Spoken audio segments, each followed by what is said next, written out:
Good evening, everybody. Welcome to my weekly regular Sunday night divorce recovery lives. So I'm really excited about tonight's subject, but before we get started, just want to say hello to everybody. Give them a couple of minutes for everyone to jump on board. If you're watching live, please say hello where you are listening in from, because I know there's lots of people around the world now that are within my private group on Facebook, Divorce and Breakup Support Group for Women. If you're not in there and you want to be in there, then obviously please comment below and I will send you the link to go in that 100% private group. So this is obviously my public business page, and what normally happens on a Sunday night is I do a divorce recovery live, and then I go into my group and I'll answer any other questions, because that is a private group as well, whereas this is obviously public. So if you're posting anything on here, and I'm very conscious of that, please know that it is a public page. If you want to post privately or privately message me about anything, please do so, and obviously come and join my private community group for women on Facebook. It's called Divorce and Breakup Support Group for Women, and if you just pop that in the search bar in Facebook, you can find it. So where are you listening in from? So say hello where you're listening in from. Sometimes my phone is friendly and allows me to see the comments. Hi Rebecca, yes, and it is being friendly tonight and it is allowing that. Good. Sometimes it doesn't do that. So hi Rebecca, really great to have you listening. So if you're listening in live, do hashtag live and tell me where you are listening from, because it's always good to know those people who are listening live, those who aren't, so that any other ad hoc videos I do on this page, obviously I know when are going to be good times for people where they're listening in as well. So obviously it's 8 p.m. Here in the UK, but I know there's lots of people from the US, Canada, Australia, New Zealand as well that listen in too. So it's really good. It's a really fascinating subject for me this evening as well.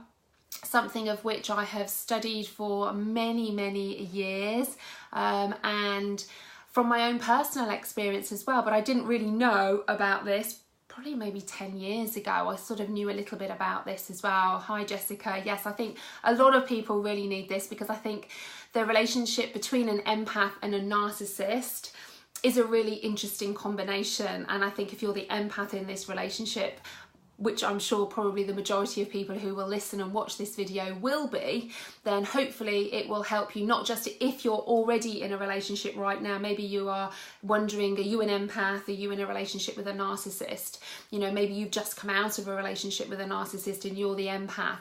You know, all of these parameters, there's lots of things obviously that can make a really big difference to helping you heal, and also to know what red flags to look for when you move on into another relationship, because if you are an empath, you will attract those same type of people towards you as well. Now, I've written some bits down this evening because I wanted it to be really focused on what I wanted to tell you. So I've spent some time putting some sort of key points together for you, so that I know that hopefully this is going to help you, you know, because the relationship between a empath and a narcissist never ends well. It is a toxic relationship. Hi Faye, great to have you joining us this evening too. It really isn't going to end well. And if you are watching right now and you are an empath, or maybe you're wondering whether you are, I am an empath. I am a highly sensitive empath, okay? And in my previous marriage, you know, being a highly sensitive empath, I have realised over the years, you are born an empath. There's a real difference between being an empathic or empathetic person to being an empath. If you are an empath, you are born like that. And those of you who are listening in, maybe you can relate to this. You know, I know certainly for me, I can walk into a room and I can almost sense and feel who is happy, who is sad, who is angry, who isn't. I take on board those energies without even a word being said. So I can feel that. You know, if I'm in the school playground and I'm talking to another mum, they don't have to tell me if anything is wrong. I can feel that there is something wrong. Yes, Lisa, it can be absolutely draining. And hopefully you might learn some tips on how you can help. And I will certainly be covering lots of this over the coming weeks as well about being an empath, because absolutely I believe being an empath is a gift, 100%. You feeling if somebody else is angry or sad or depressed, it is a gift. okay? And you should be really, really proud of that gift. The problem comes when you don't know your own boundaries, because as an empath, we just want to save the world. You know, we want to make everything okay. We want pink fluffy clouds and rainbows everywhere. We want everybody to be happy, to the detriment very often of our own happiness. So there's a real difference between being an empath and an empathic or empathetic person. So like I say, the empath is born like that. We feel those energies. We can feel. And if you're in a relationship right now with a narcissist, you will feel when they are angry at you, even if they're not saying anything. So that heightened state of anxiety, you feel, because although words sometimes aren't even spoken, you still feel that. Now, empathic person, empathic person is very different. That is somebody who can, yes, feel empathy for somebody, but it would be like, for instance, if you were telling me something, like you knocked on my door and we just started having a chat and you weren't necessarily telling me what was wrong, I could feel something was wrong. Someone who is empathic would know something was probably not quite right because you're engaging and talking to them, and then as they explain the situation, you feel empathy towards that situation. So there's a real difference here between being an empath and being an empathetic person. Obviously they go hand in hand, because if you're an empath, of course you're going to be empathetic as well. But being that empath is, and maybe you know this, tell me if you feel like this, that when you're talking to people, sometimes the words can be unspoken, but you can feel if something isn't right. I know even with my children, you know, if they're not quite, you know, they've had a bad day at school or anything else, the moment they get in the car, I can feel that. So it sounds really weird, and unless you're an empath, you probably won't understand that, but you recognise. And my sister always used to say to me, she's older than I, she said we could both walk into a room and I would be able to pinpoint who was happy, who was sad, who was angry, you know, all of these things, just literally by chatting, not about a situation, but I could feel where their energy was at as well. So maybe you can relate to that. Maybe that's the type of person you are too. Put that person with a narcissist and you know what? Nope. It is not going to end well. So you might be in a relationship right now with a narcissist. Maybe you've just come out of a relationship with a narcissist as well. You know, and this can be really, really difficult, because if you are an empath, it is doubly, trebly, quadruply difficult, because a narcissist will target an empath. And I'm going to have 7 steps, 7 tips that I'm going to go through with you about that relationship between an empath and a narcissist there for you. Now, for a good relationship, okay, for that relationship to obviously come in and really, really work, you both need to be on the same page. And if you're an empath or a narcissist, that isn't going to happen. You know, empaths want to cure everything in the world. They want everything to be nice. They want everybody to be happy. And this is why the narcissist will target the empath, because the narcissist very often will have things that have maybe happened in their childhood. They will have triggers. You know, very often when I'm coaching people and they're telling me that their ex-partner or partner is a narcissist, the thing that comes straight into my mind is what went on in their childhood. Now, this doesn't excuse their behaviour towards you. It just means that they have their own issues. And because they have their own issues, they're not coming into the relationship whole. So there is already issues there. So they will target an empath because they know that the empath will do everything in their power to make that relationship work above and beyond what anybody else would do. Because they know what their faults are. They will not admit them, but they know that they will be in a relationship with an empath, and the empath will go to the ends of the world to make things okay. And that is why a narcissist will target the empath.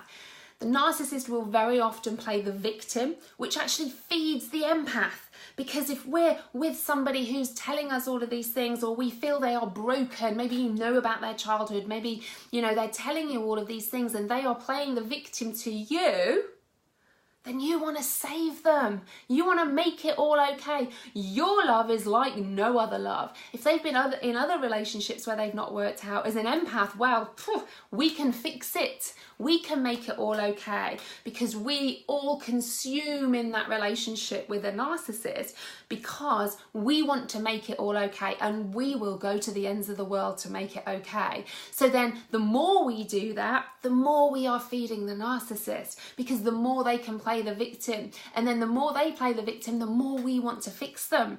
And it's what we call a secondary gain to an empath, and this is where obviously you need to know your boundaries, which I'll talk about as well. So although in those initial stages as we're learning, we kind of think, oh, well, it's the narcissist being the victim in this.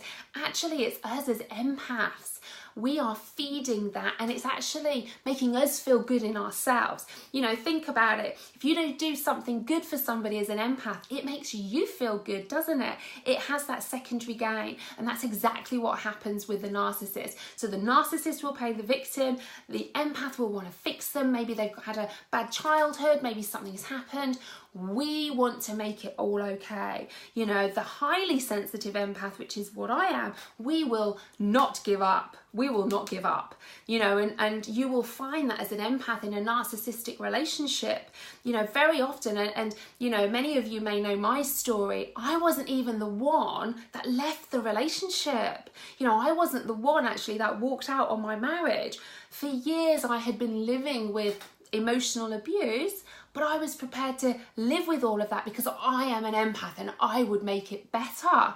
And I thought in some way I would be able to do that. And it got to the stage where I was prepared to sacrifice my own happiness, A, because I was financially reliant upon my ex-partner, and also I didn't want to split my family up with my 2 children. So I stayed far too long, and it was almost an apathetic state that I was in then, because ultimately I thought, you know what, I'm just living my life for my children here, and maybe, just maybe, I can make it work. So I was prepared, and empaths do this. We stay in relationships so much longer than somebody else who knows and has crystal clear boundaries, because we think we can make them better. We think we can make them happy. We think we can fix them, because we are people pleasers and we want to make everybody else okay. Absolutely, you are not alone, Rachel. 100% you're not. You know, and this is, I hear a lot of this scenario, and you know, when I was in my marriage as well, I never really thought about the dynamic that I was an empath and he was a narcissist, because you don't. It's only when I came out and I suddenly realised, oh my goodness, you know, and I've always known I'm an empathic person, but I didn't actually realise and understand exactly what an empath was, and that how I was. And do you know what it's made me realise as well, and maybe you ladies can relate to this? Not only was my ex-husband a narcissist, being an empath, I've realised a lot of friendships over the years with me as well, they have been very empath narcissistic relationships with my girlfriends too, you know, and that again is because you give so much, and they will target you because they can play the victim with you, and you can make it all right as well. So it is really vital for the empath to realise at the start of your relationship that it's a really disordered relationship as well. Absolutely, we do make excuses, Jess, you know, because we make excuses because something's happened. You know, maybe they walk in from work and they are really aggressive with you, or they're really shouty with you, and being moody, or give you the silent treatment. Well, as an empath, we find reasons for that. It isn't just that actually they're crossing boundaries and they're being disrespectful to us. We will constantly find reasons why they are like that. Day in, day out, week in, week out, month in, month out. Because we will not give up, because we are the empath and we will make things all okay. So, and this is a really toxic relationship, because over time you will be going down like this while the narcissist is going up like that, because you are constantly feeding them and they are gaining control over you like that as well. So they then know that almost the more they behave like this, it's feeding the empath, because we want to make things okay as well. Now, when we are doing this, we are either consciously or subconsciously, what we are doing is we're supporting a lie. Because ultimately, how a narcissist is it is a lie, because ultimately they're never being honest with themselves. They really, really aren't, you know. And what we find with narcissistic personality disorder is that, you know, there's stuff that's happened, but ultimately it's not your job to rescue them. It really isn't. But we feel like it is. And I hope by watching a video like this and other videos that I'm going to be doing, it's going to really get you thinking about what you deserve in your life, and that, you know what, the first person you should be rescuing and looking after above anybody else, including your children, is you. Because if you build up your strength and you know your boundaries, you know your values, then you are going to be a much better mom, you're going to be a much better friend, daughter, sister, mother, whatever that is as well, because you're working on you, and you deserve that above everything else as well. We often think that the narcissist is a real tortured soul as well, and it's all in this scenario that we really think that there's all these problems that they've got, and they will say one thing to you and you get a little glimpse and you think, oh, you know, they're really broken, you know, I really want to help them. You know, like I say, they can talk about, you know, a friend who's been mean to them. Maybe their mum or dad wasn't very nice to them in their childhood. Maybe things happened. All of these things. Maybe they weren't loved. Maybe they felt like they had to vie for attention in a family. Maybe they also have a mother or a father who is a narcissist, and that has been modelled behaviour on them as well. You know, and again, you guys watching, think about your partner now or your ex-partner, and think about their family unit when they were growing up. Think about their parents. Do you know the in-laws? What are they like? You know, is that scenario something really you want to stay involved with? Because maybe you can see some patterns forming as well. And the narcissist will very often what we call project what they are feeling about themselves onto you. So if a narcissist starts to say negative things to you, put you down, you know, these little digs at you, these little bits of bullying to you, basically it's a way of projection upon how they feel about themselves to you. Now, that does not make it acceptable, because it feeds an empath, because if you know this and you know they are projecting onto you, you want to fix them even more. And it just becomes this vicious circle, and we get stuck within this narcissistic empath relationship as well. So really the narcissist of how they are initially in a relationship is not who they are. It's not a real person. It's like they are acting out their life. And very often what you will find with a narcissist as well, and again, you know, let me know if you can relate to this, how they behave to you in private is very, very different to how they behave in public. He keeps saying, I'm killing him and I'm the only one that can fix it. I mean, Rachel, that is classic narcissistic traits, because he knows that you're an empath. So what's going to go through your mind? A couple of things will go through your mind there, Rachel. One, I can help him. The other is, I can't walk away from him, because who has he got? Who has he got? You know, how is anyone going to help him if I don't help him? Maybe you've got children together as well. So this just draws you in as an empath. It really, really does, okay? Absolutely a different person in public. A narcissist, whether they're what we call covert, overt, there's different types which I'll be covering over the weeks as well, to help you realise, you know, and help you heal from a narcissistic relationship. They're very different in public. When I split up from my ex-partner, he would go around saying things to other people, and I almost wanted to take a bulletin out in the newspaper and say, that didn't happen, that is not true. And I wanted to go around, everyone he spoke to, I wanted to almost go behind afterwards and say, hold on a second, that was not true, this is not what happened, let me tell you the truth. Because it's very important to the narcissist how they look publicly, really important. And this leads on to how they behave in private, where they will be a couple with you, and they will create this family environment, so you are kind of within this bubble. And then in public, they will behave another way, which then makes us start to question, are we insane? Are we crazy? You know, is it our fault? And we make excuses for them. And then it gets to the stage where we just don't really tell anybody what they're doing or saying to us, because we think, well, they're going to think we're mad because he's so, or she is so nice publicly to everybody else. They're not going to actually believe what I say, so you just don't say it. And that's where you start to lose yourself. You really, really do. And that's not a good place to be. You don't want to be losing yourself. And I know so many people go through this.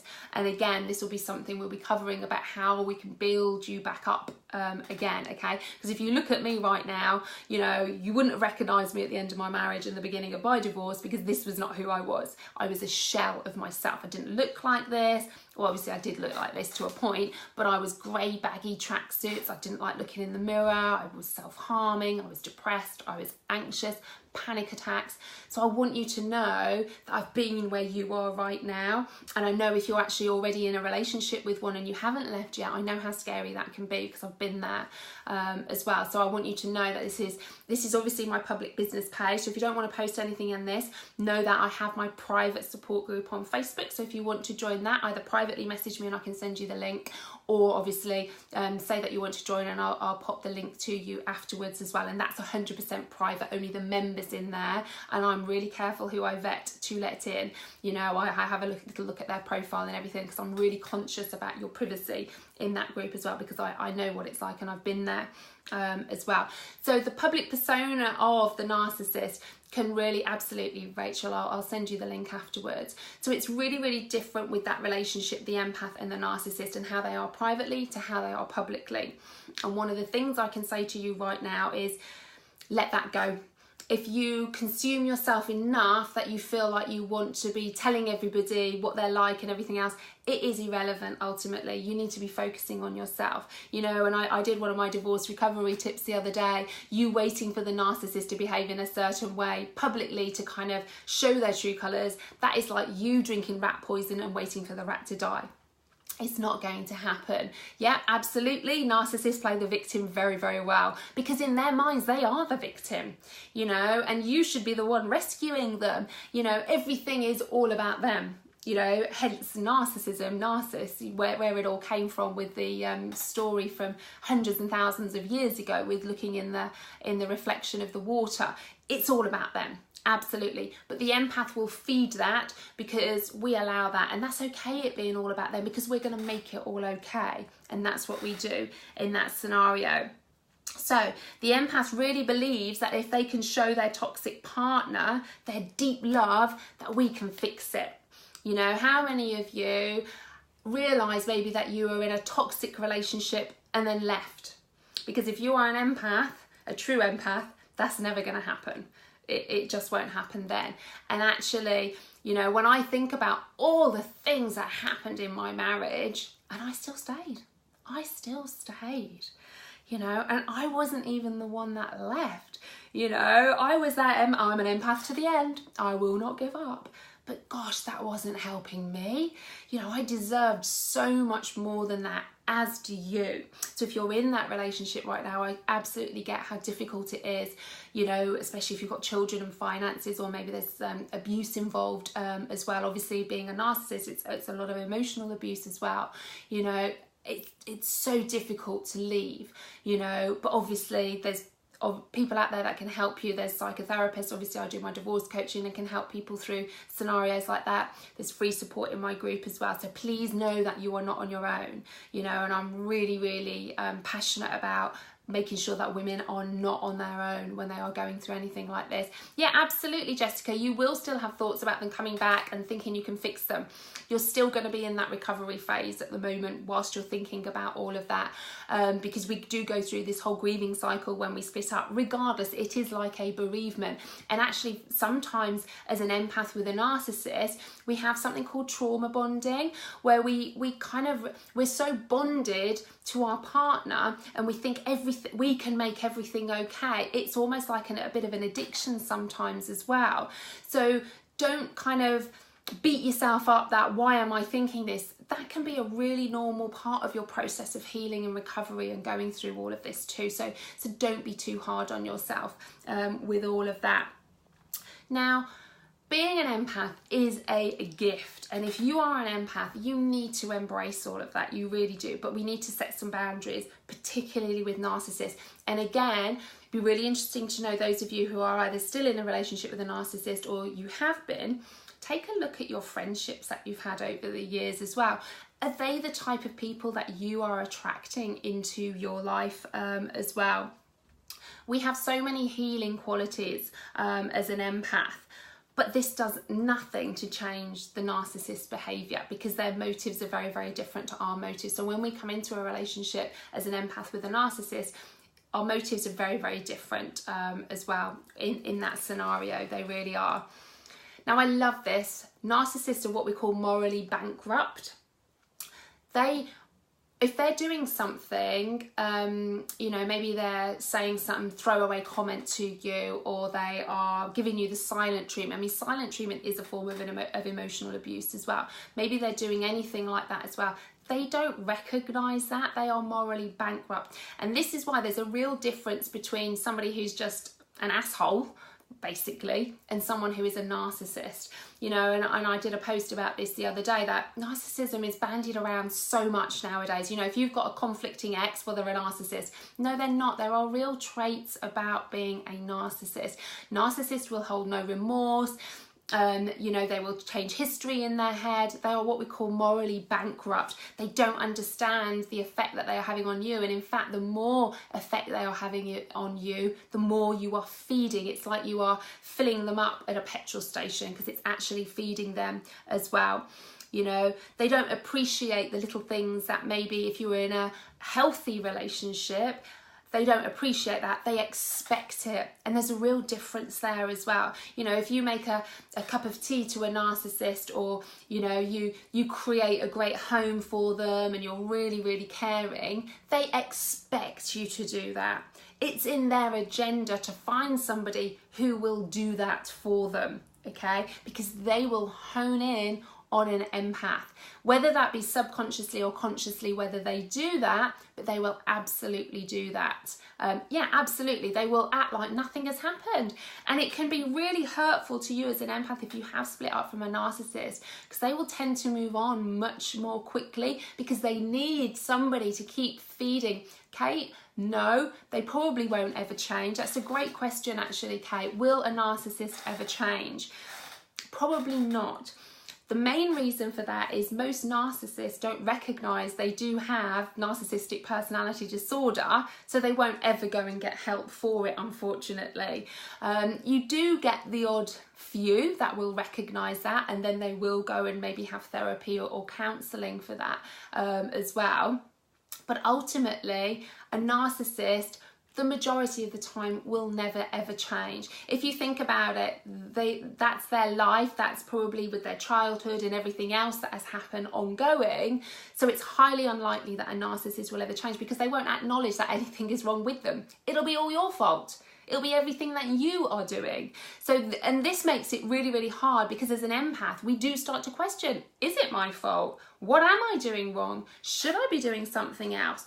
And because as an empath, we don't quit, we don't give up, we will keep trying, almost to the bitter end, almost to the death. We will keep on going and trying as well. Absolutely, it will be everybody else's fault.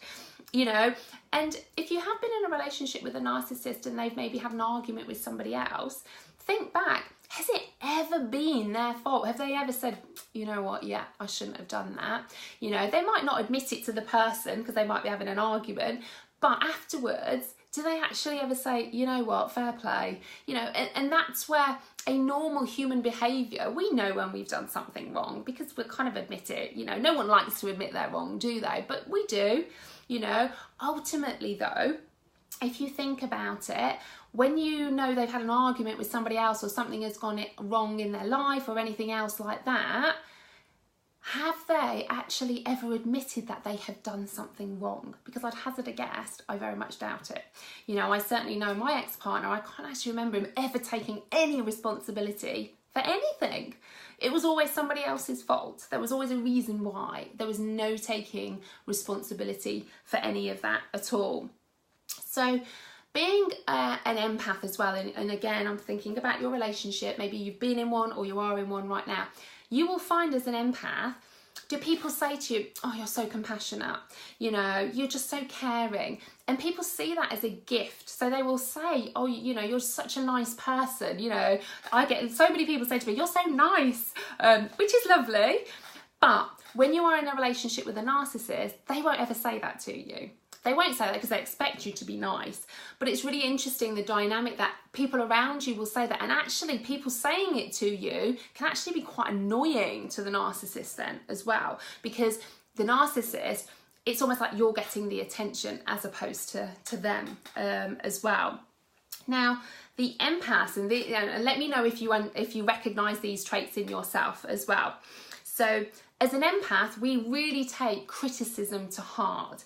You know, I don't know about you, if anyone criticises me or says anything to me, as much as consciously, some of the things I might agree with as well, God blimey, I take that to heart. It's almost like sometimes a dagger in my heart, you know, and it might not be anything that they're being mean or cruel or anything else, and it might even be a throwaway comment, but gosh, it really gets to you.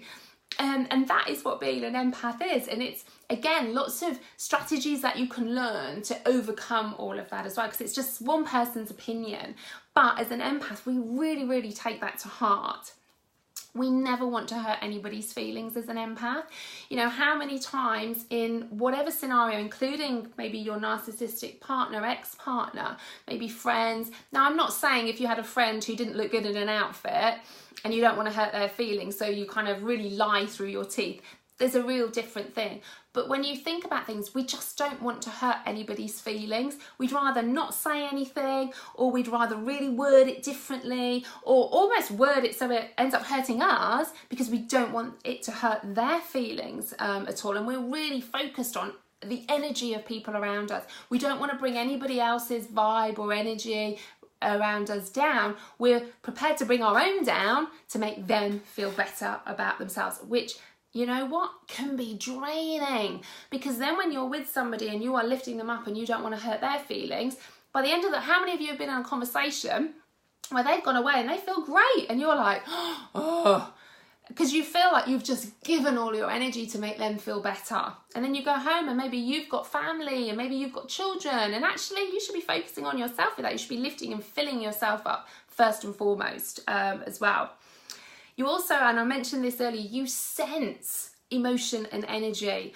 And again, unless you're an empath, you won't probably get what I mean. And you might think, oh, that's a little bit woo-woo, that's a load of rubbish, a bit spiritual. But you genuinely do. I do this now with my husband now. Even if he's cross with work or something like that, I feel the energy. And we have this deal now, actually, and this is all about communication. In fact, next week's live is about healthy versus unhealthy relationships. So one of the things we do now, because I know I'm an empath, so I have tools and strategies of how I manage that. If I know he's feeling really rubbish about something to do with his work, I will say to him, because we have a healthy relationship and he isn't a narcissist, I will say, okay, I'm going to allow you 5 minutes of time, because I know that then we have categorically got 5 minutes and you can just have a moan. You can get angry, you can have a moan. So it feeds me as an empath that I am helping him. It helps him to offload. But after those 5 minutes, I'm not left zapped and sucked of my energy trying to make it all okay, because it's in a little box like that as well. And that's what being in a healthy relationship is. A narcissist, that would not happen.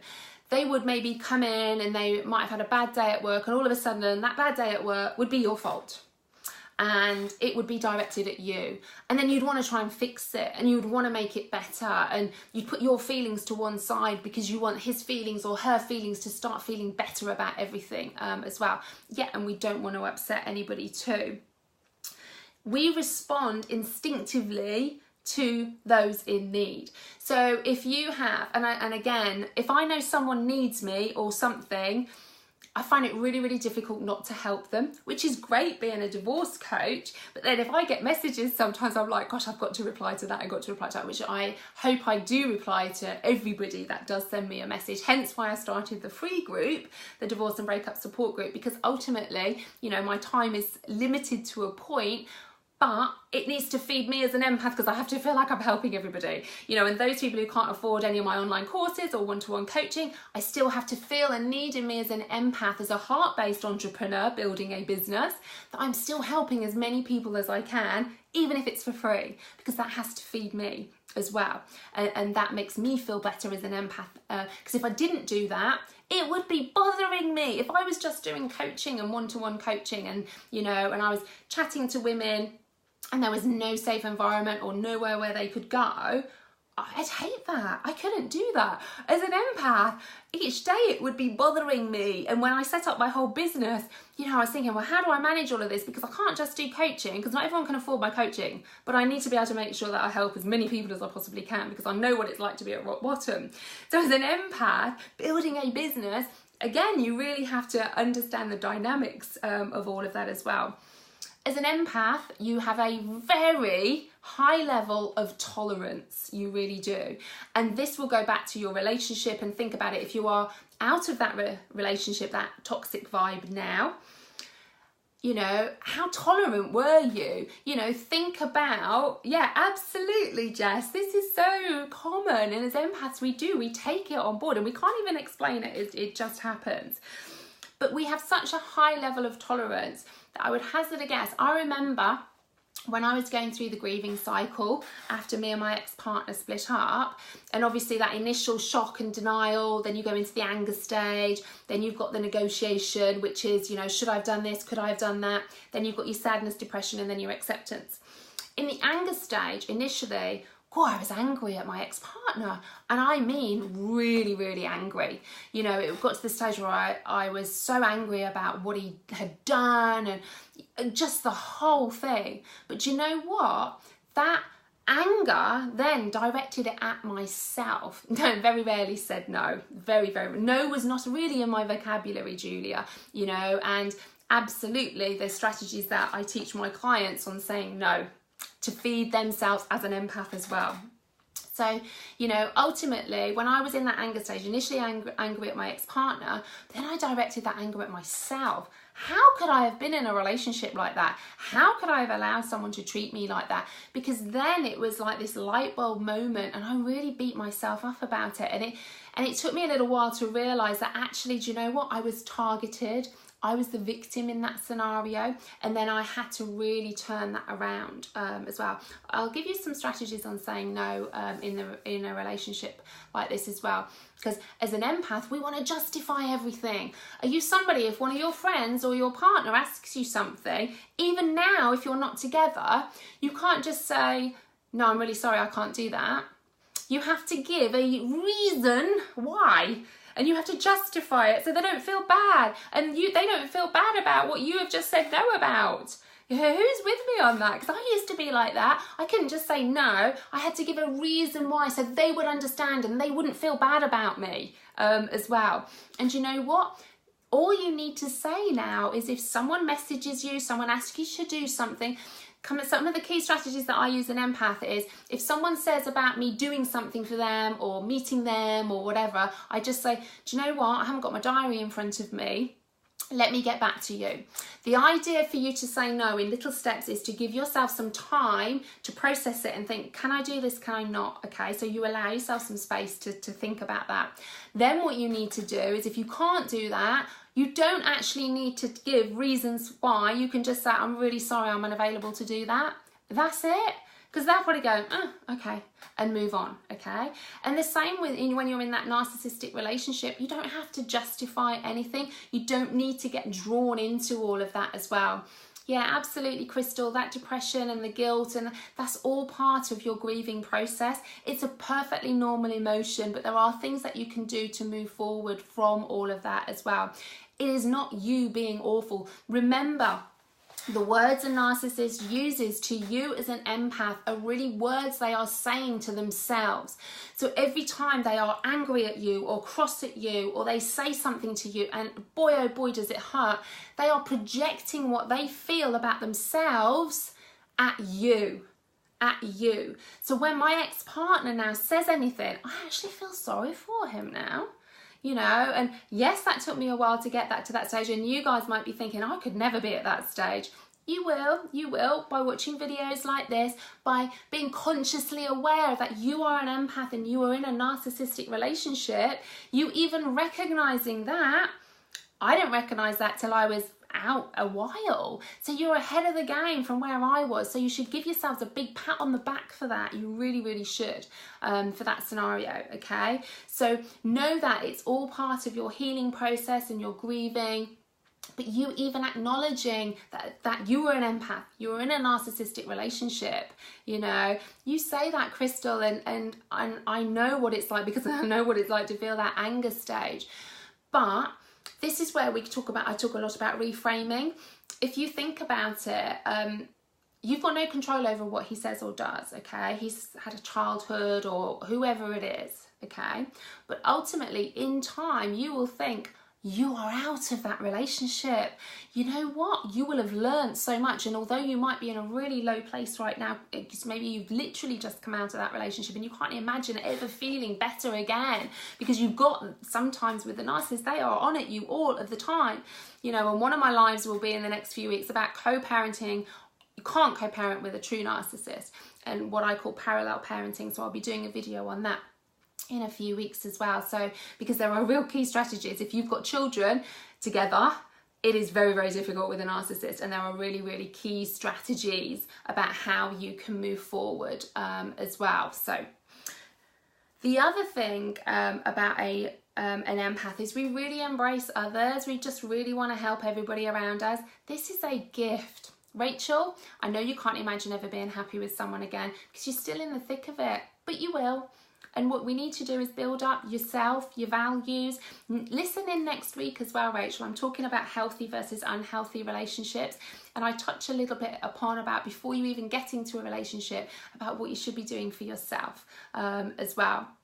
Yeah, you can't co-parent. It's parallel parenting. You know what? It's far better to have two happy parents separately than try and co-parent. That's not to say in an ideal world co-parenting is absolutely the ideal, but if they are a true narcissist, you cannot co-parent with them. You know, and I've had people say to me, oh no, you can.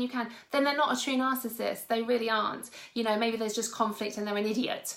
You know, if they are a true narcissist, you cannot, I believe, co-parent with them. So I teach my clients who are in narcissistic relationships to parallel parent, because we need to protect their own mental health first and foremost, and that's what we need to do in that scenario. And it took me a long time to realise that, because boy oh boy did I want to co-parent, because as an empath I can take all of this afterwards, and I am going to be able to co-parent with a narcissist, so I'll take it all. But my God, it nearly broke me. It really, really did. So now I parallel parent with my ex, and it works great, you know, and it allowed me to heal and recover far better from that too. So narcissists will look for all of these traits that I have just mentioned in a partner, okay? Because they don't possess those qualities themselves. So parallel parenting, Kate, is all about you parenting as happy parents for your children, but very, very separately. So it's not about having lots of interaction or anything else like that. It's really looking at pretty much zero contact between your ex.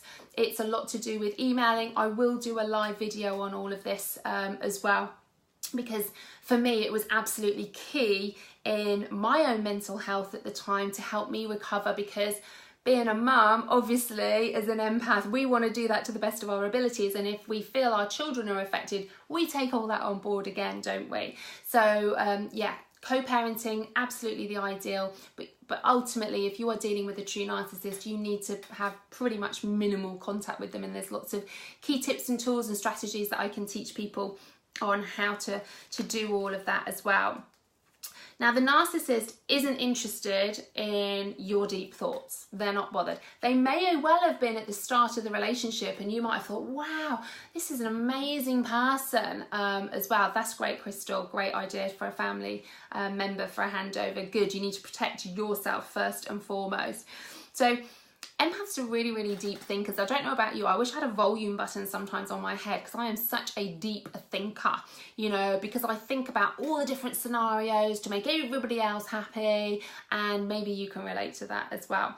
Well, the narcissist, they're not interested in any of your deep thoughts. They're not really bothered. All they're interested in is themselves, other than at the start of the relationship, which is why you need to really know your boundaries and red flags and what you're looking for when you're out and starting dating again as well. And that's really, really key and crucial. And again, I will do lives over that as well over time. But narcissists really put on a good show that they are a deep thinker, but they're not. They really aren't.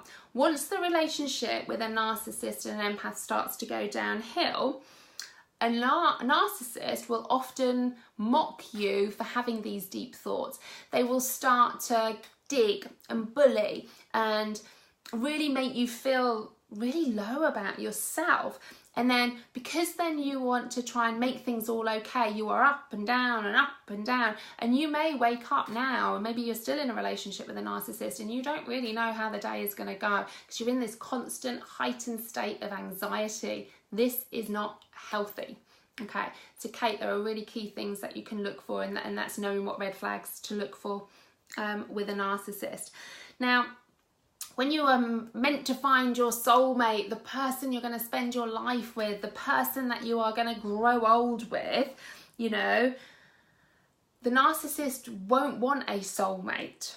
What they want is someone keeping on feeding their feeling of superiority, and they are attracted to empaths because, again, we don't give up and we keep doing all of this as well. And a soulmate's true purpose is actually to bring all the wounds and fears to the surface. And actually a narcissist can really do that to an empath, but you're left then questioning yourself. You are left with all your vulnerabilities, and you just almost feel like you're kind of living but not really living, because ultimately the narcissist will really target your insecurities, and they will know what your Achilles heels are. Very often it can be finances, very often it's the children. You know, I certainly know for me, you know, they were the key things why I stayed. And then when we were out, they were probably the two key things then, because I lost everything. I had 70 grand of debt and lost my family home. It got repossessed. And then once that had gone, it was very much about the children. So when my ex would say anything about the kids, which he didn't particularly see them that much, I felt like I needed to defend myself, because as an empath, I wanted to be the best mum I could. And I wanted him to know that, even though really I shouldn't have been bothered whatever he thought anyway, but it still bothered me how people thought of me as well. And again, this is things as an empath you need to learn to protect yourself with things like that as well. What you will often find as well is a narcissist can live two very different lives, and I know I touched upon this maybe at the start of the video. You know, they can live the kind of family life at home, but then they can live like a single life whilst they're out and about. So they may get messages from people, they do things that you think, how can you do that? You're married, you're in a couple, you're in a relationship.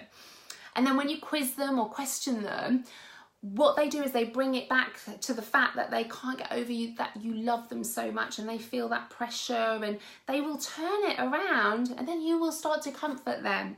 So you are allowing them to lead this kind of single life because they love you so much that they can't handle your love. But then in private, they will behave a certain way towards you as well. And it's a real kind of juxtaposition of how they are in public and how they are in private. But they will justify why they are behaving like that. And as an empath, we will allow them to carry on continuing to be like that as well. Now, you really need to think about with the contact with a narcissist ongoing, you really need to set up really clear boundaries. And like I said, if you've not got children with them, that's great, because you can completely cut off contact. If you do, it obviously makes it a lot more difficult as well. You know, love doesn't conquer all like an empath will think. You know, it really doesn't. You really need to have crystal clear boundaries, you know. And as an empath, we may be able to see their past traumas, things that have gone on in their life as well. And this is where, and again, I can relate to this, was I wasn't the one to leave my marriage because I kind of thought, you know, his parents weren't the greatest, they didn't show him much love, and so that made me feel guilty for him having that childhood. I took that on board probably more than he did. And then as it progressed, I thought, gosh, if I was the one to leave him as well, then that's just actually going to perpetuate his feelings of abandonment as well, and I'm going to be the one adding to all of that, and I can't do that. I'll fix it, I'll make it all right and better. So, you know, this is not how to behave. This is a toxic relationship that you have. You cannot fix a narcissist. It is not your job or your role to fix a narcissist. You being an empath is a beautiful gift, and you should be so proud of that. But you don't deserve to be treated like that in a relationship or out of a relationship. You know, this is their stuff. This is their issues. And if they don't recognize that, don't you be the one to take that on board and rescue them. Because I tell you, you won't be the one that will rescue them. But you'll need someone to come and rescue you, because you are just going to lose yourself. You will lose your identity. You will lose yourself. And life is precious and life is short, and you do not deserve to be in a relationship like that. You deserve to be happy. But I understand when you're in it, we don't see it. So again, I'm hoping the awareness of videos like this, it will just get people to think about, you know, the type of person they are, so that they know what they can do. And then when they move forward, what they can do, and also the dynamic of that relationship as well. This is why empaths really, really struggle in the aftermath, because we really feel like it's our fault that our family's broken up, that, you know, maybe the kids will say things to you, and they will very often say stuff to the kids to make you feel guilty as well. And I'm a really big believer that if one parent is always coming from a place of doing the right thing, then ultimately your children will be okay. They will soon learn, they will soon recognise that. You can't be the rescue of your children. Kids are resilient, and ultimately, if there are safeguarding issues, absolutely take steps. But ultimately, they are still the parent of your children as well, and we need to respect that, you know, because it's still better for your children to have a relationship with them than not, which I know is really hard, because you can be angry at them of how they've treated you, but ultimately they are still a parent to your children, and it is really, really important to still do the right thing even though you're hurting and being angry inside. And I know that can be a challenge for many people as well. I love this, and I talk about this about being in the fog. FOG. So coming out of a relationship with a narcissist, you feel like you're in a bit of a fog, and this is fear, obligation and guilt, because they are three things that we massively feel when we come out of a relationship with a narcissist, because of all the things then they are probably projecting onto us about finances and children, and they're being on their own now, they're not seeing their kids, and then they will project potentially onto the children those feelings instead of you, and you are left worried because you want to fix everything. Can't fix the world, you know, as an empath, as much as we want to, we can't. So how do you break up with a narcissist and be okay with, it's never going to be okay breaking up with a narcissist. My advice is, if you're in a relationship with a narcissist right now, you need to not just up and leave, you need to take steps and plan. Planning is key at this stage for you to protect yourself mentally and emotionally, you know, because as long as you are safe, of course, you know, if there's safeguarding issues and you need to get out, then you need to go to a local women's refuge or women's aid and speak to them. But if you're safe, other than obviously the emotional abuse that can go hand in hand as well, then plan. Really plan, you know, utilize my private group, you know, I'm more than happy to do one-to-one coaching. You really need to think about steps that you are going to do. Think about assets, maybe start to print off, you know, bank statements and things like this, because sometimes it can get nasty with a narcissist. So really think about what you can do now before you leave, so you can collect things, you know, make sure that you've got maybe you've already set up another bank account, you know, little things like that, so you know you are prepared for when you go. Okay, so yeah, absolutely stay in the house. If you've got a home together and you want to have part of that as your settlement, that will obviously go into the marital pot for the financial order as well. If you leave the house, it can be sometimes difficult getting back in, you know, but ultimately, you know, in a divorce, everything goes in the pot, and then everything is split equitably, and that can be 50-50 as a starting point, but then they look at ages of children, length of marriage, you know, what jobs you are doing, pensions, you know, all of this goes into it. So there's not a right or wrong answer with that. You know, it's very, very different with all marriages in that scenario as well. So basically what the narcissist will try and do is keep you in that fog, keep you in that feeling of guilt, and that's why pretty much I always say no contact with your ex-partner if they are a narcissist, because ultimately it can be really, really difficult. So Jess is just saying it's a real challenge. What's happening when he is not with me? I worry constantly. So yeah, as an empath we do. And what I would say in that scenario, Jess, is you need to carve out a life as Jess. You know, we very often as an empath we project onto our children when we go through a breakup with a narcissist, because they are our security and they're the one thing that we feel proud of, that we want to make sure that they are okay. children are resilient, like I say, and we have to allow the other person to parent how they want to, and then when you have them, you parent how you want to as well, and we have to allow that to happen. And I know it can be really, really hard in that scenario. So what I would say is, in those times then when your son is with your ex-partner, you need to carve out a life for Jess. You need to be busy, because what you're also showing your son is that you are hit rock bottom, or you've been there and, you know, all this bad stuff has happened, but you're teaching them resilience. So actually you're teaching your children really, really good life skills. And again, this is all about reframing as well. I was massively at rock bottom when me and my ex-husband split up, but what my children have seen now is me pick myself back up. You know, I've paid off all the debt, my children are privately educated now, and that I pay for. I've set up 2 other businesses that are successful, and I have my divorce coaching business. We go on nice holidays, they know I'm their rock. So all of this, what my kids have seen is that, you know what, life isn't rosy. And for me, I found it incredibly difficult because I was brought up with ladybird books, happily ever after. You found your Prince Charming, you lived happily ever after, end of story. So I felt like a real failure, again, as an empath coming out of my marriage, because I would have prepared to stay in it very unhappily. So when I came out of it, I felt like my kids weren't going to have as good a life as they would have had if we were in that relationship. But what you have to remember is you are their role models. So the relationship they see between you both, that is their role model of what a healthy relationship should be. So for me, if get you to think about that.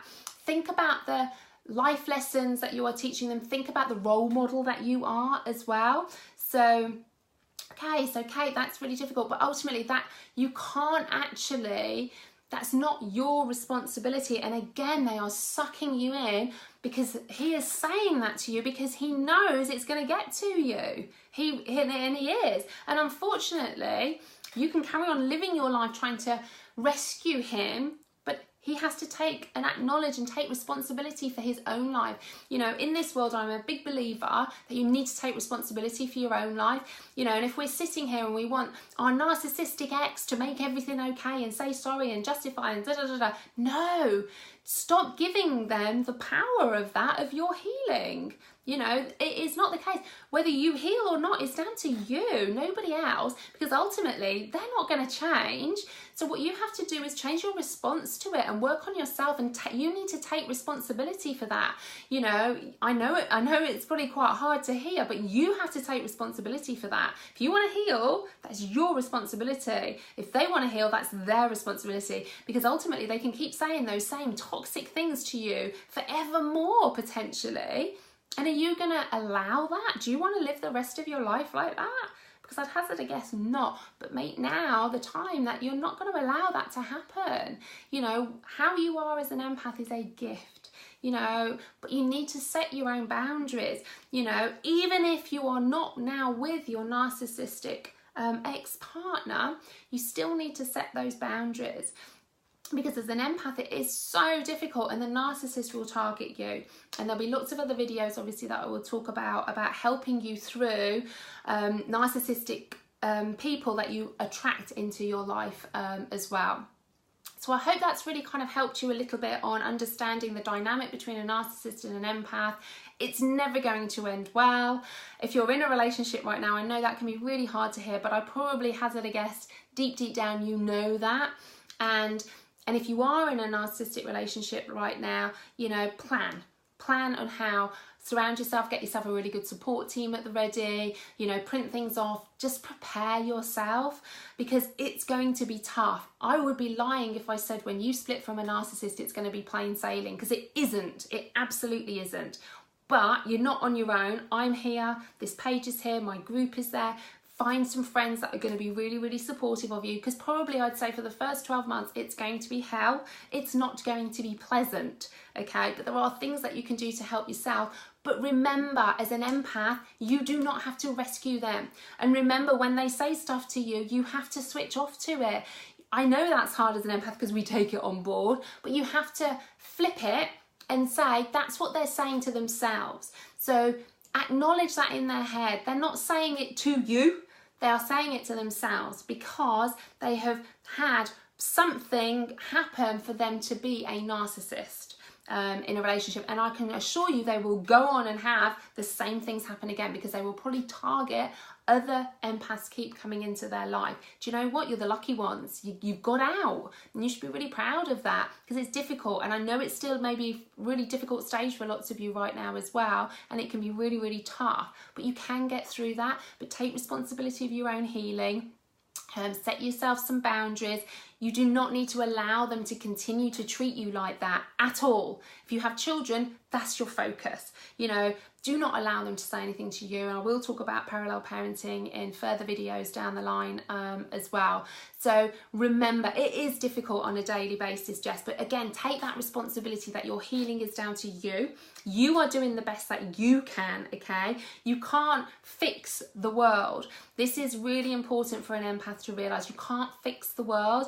And when your child is with your narcissistic ex, you have to allow your child to be with a narcissistic ex. You have to allow that, because if there's no safeguarding issues or anything like that, you know, they need to have that relationship as well with that, and you need to be the one that doesn't try and then when they come back quiz them or say anything about that. Just be really happy, encourage and do the right thing for your children in that scenario as well, because they will thank you for it further down the line as well. Break the cycle of another narcissist coming out of a horrible toxic cycle that can sometimes keep going with parents and things like that too. So I hope you've all learned something a little bit about that. If you want to join my private group, obviously just comment below and I'll send you the link. Or if you want to send me any messages privately, please do so as well. Next Sunday night's Divorce Recovery Live is about healthy relationships versus unhealthy relationships. So again, this doesn't just have to be narcissism at all. You can just be in an unhealthy relationship. I'll go through some of the key factors, 7 key factors that are going to be really good for a healthy, unhealthy, and that can help you with where you are right now. Maybe you're in a relationship or marriage, or maybe you think, oh, I kind of want to start dating again, potentially, and meet somebody. This would be a really, really good one for you as well, to kind of think about what you should be looking for in a healthy relationship. Because again, if you've come out of a relationship from a narcissist, it can take a little bit of time to build yourself back up, and my advice would be don't rush in. The narcissist normally rushes in because they need their ego kind of massaged and they need all of that being fed to them as well. But take some time for yourself, practice a lot of self-care, you know, really look after yourself, eat healthy, try and exercise a little bit as well.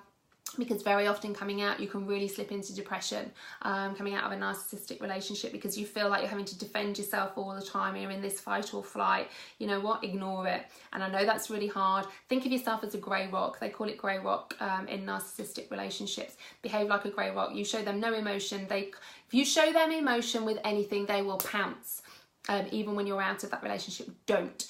Think of yourself as a grey rock with any communication you have with them. Just hear my voice in your head saying, Caroline said I've got to be like a grey rock. Show them nothing. You show them something, they will feed on it. Don't do that. You need to protect yourself.